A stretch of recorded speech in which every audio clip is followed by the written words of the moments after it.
Yes యజ్ఞ మిమ్మల్ని question అడగాలనుకుంటున్నారు. యజ్ఞ అరుణ్ గారు, మీ పార్టీ ముఖ్యంగా మీ పార్టీ విషయానికి వస్తే ఆప్ని వెన్నాడుతోంది ఈడీ, ముఖ్యంగా లిక్కర్ స్కామ్ విషయంలో. మరి ఈ విషయంలో అయితే మరి కవిత విషయంలో ఎందుకు మెతక వైఖరి అవలంబిస్తోంది ముఖ్యంగా? అది ఈడీ అండ్ సిబిఐని అడగాలి, నన్ను అడిగితే ఎట్లా అండి మీరు? బీజేపీ కాదు, this is ED and CBI, not BJP. Okay, ఒకవేళ మీకు అంటే ఒక ఐడియా ఉండుంటుంది కదా ఎన్నికల్లో లేదంటే ఈ మార్పులు చేయాల్సిన అవసరం ఉంది తెలంగాణ బీజేపీలో అని, మీరేమన్నా అనుకుంటున్నారా? తెలంగాణ బీజేపీలో ఈ మార్పులు చేస్తే బాగుంటుంది అలా ఏమన్నా ఉంటే పార్టీ లోపల చెప్తానండి, ఇక్కడ ఎందుకు చెప్తాను చెప్పండి? నేను చెప్పారా? పార్టీ లోపల చెప్తానంటే అనిపిస్తే నాకు అంటున్నాను, అనిపించింది ఇక్కడ చెప్పాను కదా, అదేమన్నా ఇక్కడ చెప్పాను కదా అంటున్నాను. అనిపిస్తే అక్కడ చెప్తాను, ఇక్కడ చెప్పను అంటున్నాను. ఓకే, అనిపించినా చెప్పను, అనిపించకపోయినా చెప్పను, మీకు ఎందుకు చెప్తాను, అక్కడ చెప్తాను. రైట్. ఓకే, ఇప్పుడు రేవంత్ రెడ్డి పాలన ఎలా ఉందని అనిపిస్తుంది మీకు? ఇప్పుడే కదా కొత్త వాళ్ళ అధికారంలోకి వచ్చి ఇంకా ఎంత 1 month, హార్డ్లీ 1 month. సో ఇంకా టైం ఉంది చూడడానికి ఎలా ఉంటుంది అనేది. సరే, కొత్తలో అందరికీ ఉత్సాహంగా ఉంది, ఉత్సాహంగా పనిచేయాలనే ఉత్సాహం ఉంది. సో చూద్దాం, ఇంకొక 6 నెలలు పోతే తప్ప ఎలా ఉంది అనేది మనం. 6 నెలలు పార్లమెంట్ ఎలక్షన్స్ వచ్చేస్తాయి కదా, ఈ రూపాయి వాడికి సిద్ధమైపోతూ కాంగ్రెస్ ప్రభుత్వం పైన బాణాలు ఎక్కి పెడుతుంది బీఆర్ఎస్. మరి మీరు దానికి ఏం సిద్ధం కావట్లేదు, ఇంకో 6 నెలల తర్వాత చూద్దామని అనుకుంటున్నారా?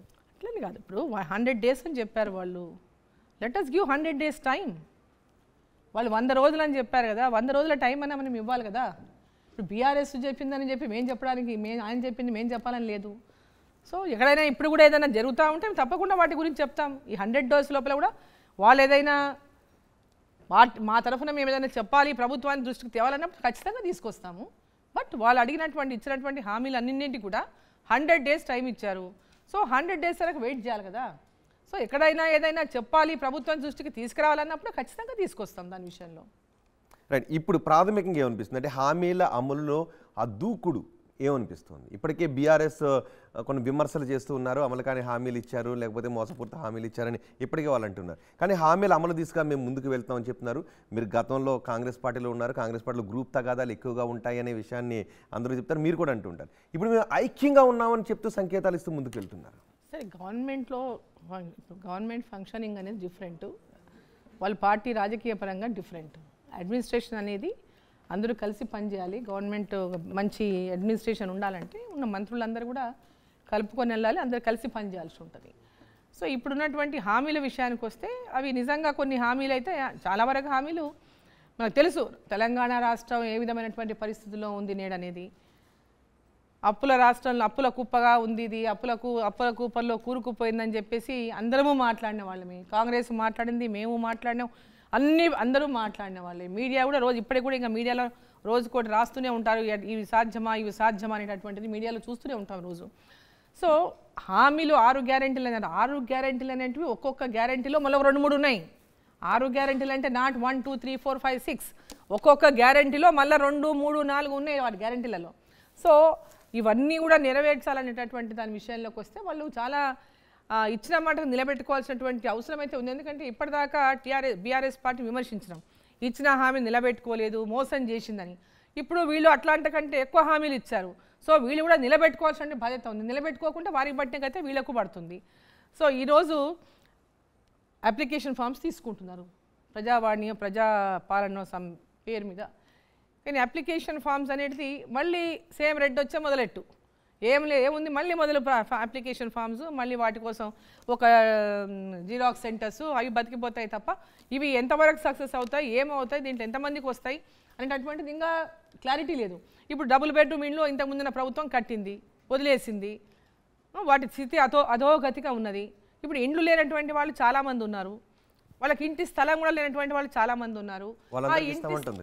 అదే మరి ఆ క్లారిటీ లేదు కింద, నేను చెప్పబోతున్నది అదే. ఆ ఇంటి స్థలం లేని వాళ్లకు ఎక్కడ అప్లికేషన్లో లేదు. ఇంటి స్థలం లేని వాళ్లకు ఇల్లు స్థలము 2 లేని వాళ్లకు ఇల్లు ఇస్తామనేది ఎక్కడ లేదు. సో ఇవన్నీ కూడా చాలా ఉన్నాయి. ఇప్పుడు ఈ డబుల్ బెడ్రూమ్ ఇండ్లని ఏం చేస్తారు, అవి ఇమ్మీడియట్గా వాటికి రిపేర్స్కే లక్షల రూపాయలు కావాలి. ఆ రిపేర్స్ లేకుండా ఆ ఇంట్లో ఎవరు పోయి ఉండలేరు. పరిస్థితి దారుణంగా ఉంది. తలుపులు లేవు, కిటికీలు లేవు, వాటికి అద్దాలు లేవు, అన్ని రకాలుగా డ్యామేజ్ అయి ఉన్నాయి. వాటన్నిటి చేస్తే తప్ప దాంట్లో బెనిఫిషరీకి ఇవ్వలేరు. సో వీటన్నిటిపైన కూడా క్లారిటీ రావాలి. ఇండ్లు లేనటువంటి వాళ్ళు, స్థలం లేనటువంటి వాళ్ళు ఫస్ట్ వారికి ప్రయారిటీ మీద వాళ్ళకి ఇవ్వాలి. ఇండ్ల స్థలం ఉన్నటువంటి వారికి కట్టుకోవడానికి ఇస్తామన్నట్టు డబ్బు అది ఎప్పుడు ఇస్తారో చెప్పాలి. ముందైతే ఇండ్లు అయితే రెడీగా ఉన్నాయి కదా, ఆ రెడీగా ఉన్న ఇండ్లను ఇచ్చేయచ్చు, లేని వాళ్ళకి కొంటున్నాను నేను. ఓకే, సచిన్ మిమ్మల్ని క్వశ్చన్ అడగాలనుకుంటున్నారు. సచిన్, మీరు జనసేనతో పొత్తులో ఉన్నారు.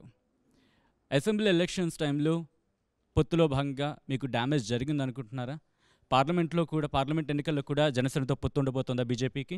తెలంగాణలో పెద్ద ప్రభావం చూపించలేదు, రిజల్ట్స్ని బట్టి చూస్తే మనకు అర్థమైంది. మరి పార్లమెంట్ ఎన్నికల్లో కూడా జనసేనతో పొత్తులో వెళ్ళబోతున్నారా? అది party will take a decision. అంటే జనసేన నమ్మట్లేదా మీరు? పార్టీ హైకమాండ్ ఉంది, మాకు ఒక జాతీయ పార్టీది. జాతీయ పార్టీలో ఒక్కరు తీసుకున్న నిర్ణయం కాదు ఇది. జాతీయ పార్టీలో వెదర్ షుడ్ కంటిన్యూ ఆర్ లేవు, ఆంధ్ర వరకు ఉండాలా, ఏం చేయాలని ఎన్డీఏలో ఉన్నారు వాళ్ళు. సో ఏం చేయాలంటటువంటిది పార్టీ నిర్ణయం తీసుకుంటుంది.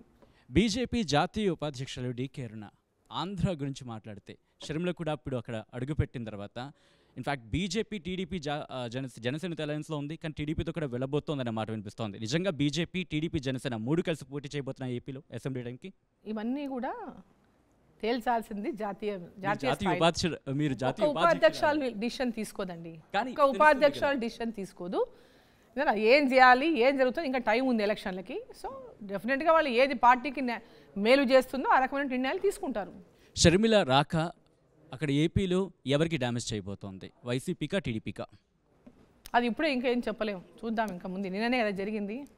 కాళేశ్వరం ప్రాజెక్టులో అవినీతి జరిగింది, దాంట్లో బీజేపీ నాయకులు కూడా ముడుపులు వచ్చాయని కాంగ్రెస్ నాయకులు అంటున్నారు. లేదు, అరాచక పాలన అంతా యూపీఏ హయాంలోనే జరిగింది, కాంగ్రెస్ పాలన జరిగిందని కిషన్ రెడ్డి అంటున్నారు. ఏం జరిగింది అసలు? అరాచకం ఎవరి హయాంలో జరిగింది? సరే, గతంలో కాంగ్రెస్ పార్టీ ఎన్ని సంవత్సరాలు రూలింగ్లో ఉందో మనకు అందరికీ తెలుసు.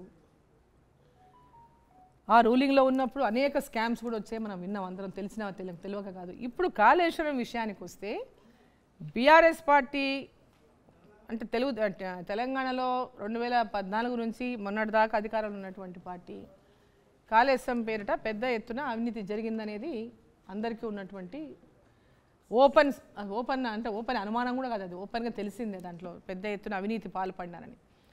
ఇప్పుడు అవకాశం వచ్చింది కాంగ్రెస్ పార్టీకి, గవర్నమెంట్లో ఉన్నారు, మొత్తం దాని మీద కాళేశ్వరం మీద మొత్తం ఏం జరిగింది, ఏం ప్రాజెక్ట్ రిపోర్ట్ ఇచ్చారు, ఏం జరిగింది, ఏమేం చేశారు, అధికారులంతా కూడా వాళ్ళ కిందనే ఉంటారు. అంటే ఇప్పుడు అధికారంలో వచ్చిన కాంగ్రెస్కే తెలిసిందా? అప్పటి నుంచి కేంద్రంలో అధికారంలో ఉన్న కేంద్రంలో కాదు కదండి, రాష్ట్రంలో అధికారంలో ఉన్నదైతే ఇప్పుడు వచ్చింది అయితే కాంగ్రెస్ పార్టీ కదా, కేంద్రంలో అధికారంలో ఉంది, రాష్ట్రంలో లేదు కదా బీజేపీ పార్టీ. ఇప్పుడు కాంగ్రెస్ పార్టీ అధికారంలో ఉంది కాబట్టి వీళ్ళు ఇక్కడ జరిగినటువంటి మొత్తం డీవియేషన్స్ కానీ, జరిగినటువంటి అవినీతి కానీ దానిపైన స్పష్టంగా ఫిర్యాదులు ఇవ్వమనండి. ఖచ్చితంగా గతం నుంచి చెప్తూనే ఉన్నాం, అవినీతిని సహించదు భారతీయ జనతా పార్టీ. ఖచ్చితంగా అవినీతి పైన చర్యలు ఉంటాయి, అవినీతి పరులపైన చర్యలు ఉంటాయి. సో ఈ విధంగా ఇప్పుడు వచ్చిన అవకాశాన్ని సద్వినియోగం చేసుకోమంటున్నాను కాంగ్రెస్ పార్టీ. అంటే కాంగ్రెస్ జ్యుడిషియల్ ఎంక్వైరీ వేస్తామంటుంటే మీరు ఎందుకు సిబిఐ ఎంక్వైరీ వేయమంటున్నారు? జ్యుడిషియల్ ఎంక్వైరీ ఎందుకు? ఇప్పుడు సిబిఐ ఎంక్వైరీ చేస్తే మొత్తం బట్టబయలు అవుతాయి కదా. జ్యుడిషియల్ ఎంక్వైరీ చేయడం వల్ల ఉపయోగం ఏముంటుంది? సిబిఐ ఎంక్వైరీ చేయడం వల్ల విషయాలన్నీ బయటకు వస్తాయి, దానివల్ల వారిది మనది ఒకటే కదా. ఇద్దరు ఏమంటున్నాము, కాళేశ్వరం పైన జరిగిన అవినీతిని బయటికి తీయాలంటున్నాం. వాళ్ళకి అభ్యంతరం ఎందుకు ఉండాలి? ఇప్పుడు అవసరం లేదు కదా అభ్యంతరం. మేము చేయడానికి, మీరు ఇవ్వండి, మేము చేయడానికి రెడీగా ఉన్నామంటున్నాం, అభ్యంతరం ఏముంది? కేంద్ర సంస్థలను మేనేజ్ చేస్తారు అనే భయమో ఆలోచన కాంగ్రెస్లో ఉందా? కొన్ని ముడుపులు కూడా బీజేపీ నాయకులకు వచ్చాయని కాంగ్రెస్ నాయకులు ఎందుకు అంటున్నారు? కాళేశ్వరంలో ముడుపులు బీజేపీ నాయకులు కూడా వచ్చాయని కాంగ్రెస్ నాయకులు ఎందుకు అంటున్నారు? మాట్లాడడము చాలా సులభం అండి, చెప్తున్నా, ఒక పట్టగాలు చేయడం అనేది చాలా సులభం. కాంగ్రెస్ వాళ్ళు ఇటువంటి మాటలు మాట్లాడితే గురువింద నీతిలాగా ఉంటుంది వాళ్ళు మాట్లాడడం అనేది. ఏదో అనాలి కాబట్టి అనడం అనేది కరెక్ట్ కాదు. ఊరికే భారతీయ జనతా పార్టీ ముడుపులు అందని చెప్పడం కరెక్ట్ కాదు. ఇక మనం ఇంకా డీప్గా పోతే బాగోదు, అది మంచి పద్ధతి. ఓకే, గజ దొంగల పార్టీ అనే ఒకటి కూడా విమర్శలు జరుగుతున్నాయి కదా. కిషన్ రెడ్డి కూడా అన్నారు కాంగ్రెస్ పార్టీ గజ దొంగల పార్టీ అని, నిజమా? కిషన్ రెడ్డి గారిని అడగండి. కిషన్ రెడ్డి గారు అన్నారు, నన్ను అడిగితే మీరు కిషన్ రెడ్డి గారు అన్నారని చెప్తున్నాను. బీజేపీ నాయకులు కదా, ఆయనేమో రాష్ట్ర అధ్యక్షుడిగా ఉన్నారు, కేంద్ర మంత్రిగా ఉన్నారు. మీరు గతంలో కాంగ్రెస్ పార్టీ నాయకులు అన్న తర్వాత మరి ఇప్పుడు కాదని చెప్తామా మేము?